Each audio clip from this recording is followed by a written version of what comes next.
থাকো একান্ত বসে অনেক আনন্দ ছুটে চলেছে একটু আহারের জন্য ছুটে চলেছে ভুইয়া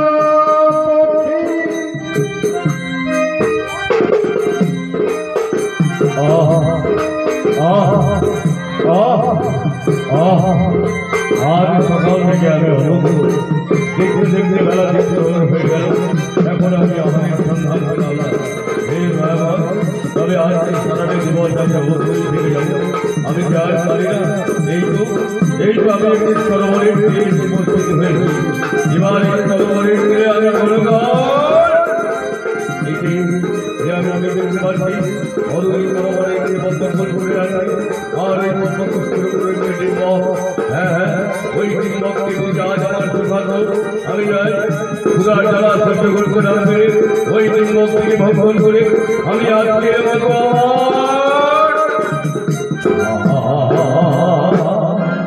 এটি হলো আমার ওই ডিম্বকটি ভক্ষণ করার সঙ্গে সঙ্গে আমার সর্বাঙ্গ যেন দাও দাও করে জ্বলে উঠল। একটি তীব্র জ্বালা আমি আর সহ্য করতে পারছি না। কোথায় প্রভু, কোথায় ত্রিকালদর্শী ব্রহ্মাদেব, এই তীব্র জ্বালা থেকে আপনি আমাকে রক্ষা করুন প্রভু, আপনি আমাকে রক্ষা করুন।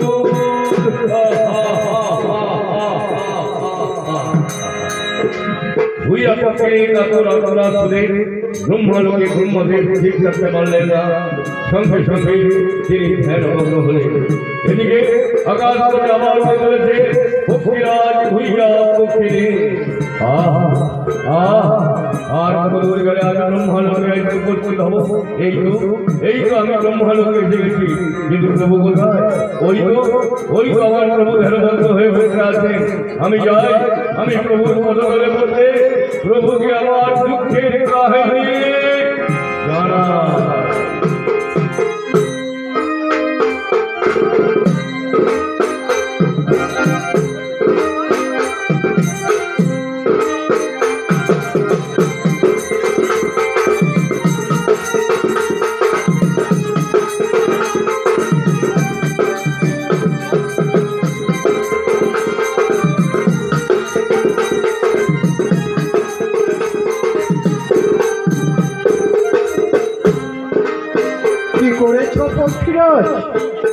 পৃথিবীর কারো শক্তি নেই দেবাদিদেবের ব্রজহার করে হজম করতে পারি, তুমি তাহা ভক্ষণ করেছ। তবে কি উপায় প্রভু? এই জ্বালা থেকে আপনি আমাকে রক্ষা করুন প্রভু, আপনি আমাকে বাঁচান। বেশ, তাহলে তুমি আমার কথা শোনো। যেই স্থান হতে সুখাদ্য ভাবি আহার করিয়াছ সেখানে গিয়ে ফের উগাইয়া ফেলো, কেমন? দেখবে তুমি শান্তি পাবে। ও শান্তি, ও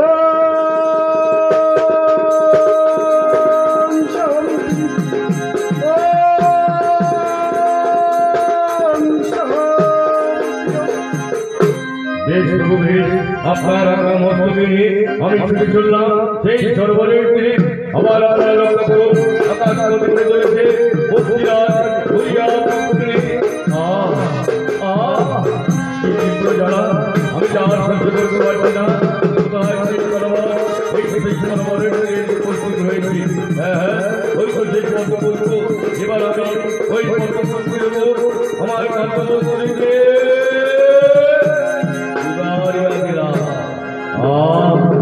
শান্তি হে ব্রহ্মদেব, আপনি আমাকে বাঁচালেন প্রভু, আপনি আমাকে বাঁচালেন।